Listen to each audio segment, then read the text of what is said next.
बिस्मिल्लाहिर्रहमानिर्रहीम। अस्सलाम वालेकुम। बहुत से लोग समझते हैं कि हेपेटाइटिस सी लाइलाज बीमारी है। ये बात दुरुस्त नहीं। आज जदीद अद्वियात की बदौलत ज़्यादातर मरीज सिर्फ चंद हफ्तों के इलाज से मुकम्मल सेहतयाब हो सकते हैं। जितनी जल्दी बीमारी पकड़ी जाएगी, इतना ही आसान इलाज होगा। लिहाजा बीमारी छुपाने के बजाय डॉक्टर से रुजू करें। अगर आपको ये मालूमात मुफीद लगीं तो इस वीडियो को ज़रूर शेयर करें ताकि ज़्यादा से ज़्यादा लोगों तक ये पैगाम पहुंच सके। अपना और अपने ख़ानदान का हेपेटाइटिस बी और सी का टेस्ट ज़रूर करवाएं।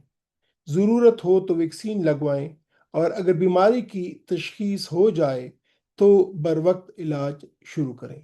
आज एक टेस्ट, कल एक महफूज ज़िंदगी। अल्लाह ताला हम सबको सेहत कामिला अता फरमाए। आमीन। खुदा हाफिज।